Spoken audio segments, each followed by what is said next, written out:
If the guy helping you out with your problems is a drunk who burns down buildings and lights cars on fire and stuff like that, and he ends up living in your house, you know you've probably met the subject of today's movie, and that is Hesher.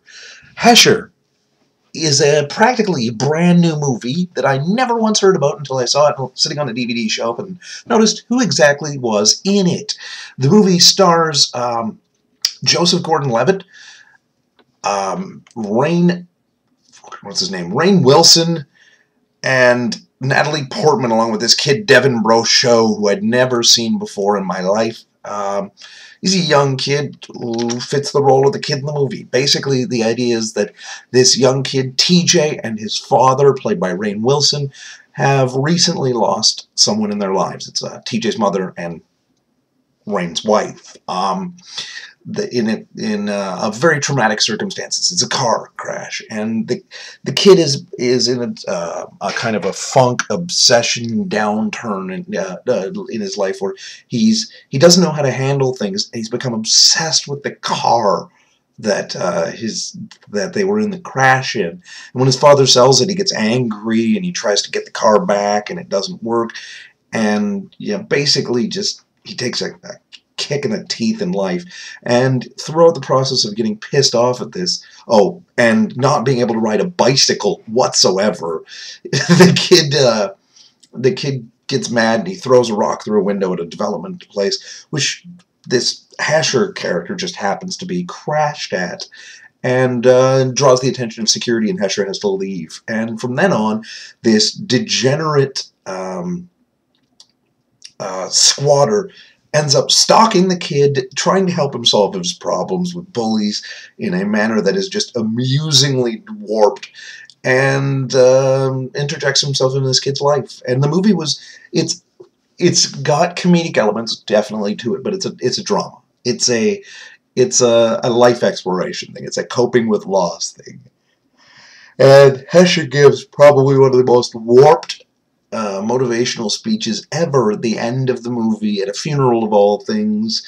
And it's just it's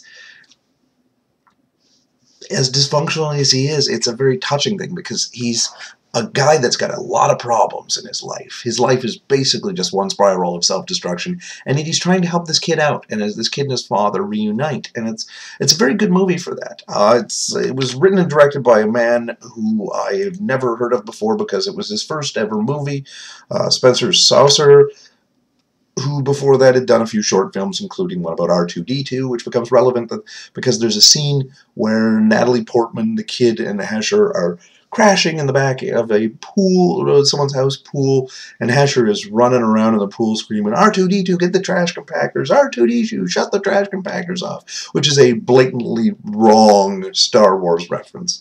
And then he proceeds to light a diving board on fire and dive off of it, and then say he's got a doctor's appointment and abandon them there.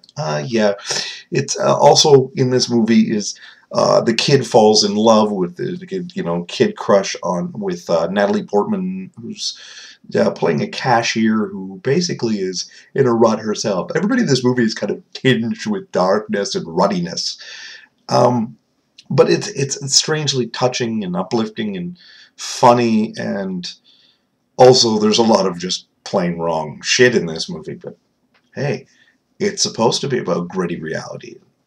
I kind of liked it. It was a random grab, and I'm glad I grabbed it at random. But with that said, I'd recommend seeing it. I don't know that I'd say to buy it, but hey, I'm the guy who has a collection with some really fucked up movies that you've yet to see this month, and there are definitely some more fucked up ones to come. This one was a good one. I was watching it at work. Probably not the most appropriate place for that. So, as usual, I've been the Serial Killer. Questions, comments, concerns, death threats. You know where to put them. Put them in the comment section below. This one came ridiculously early because I worked a mids last night where I watched the movie and I want to keep it fresh in my mind while I'm doing the review. I'm going to go crash. I will see you tomorrow.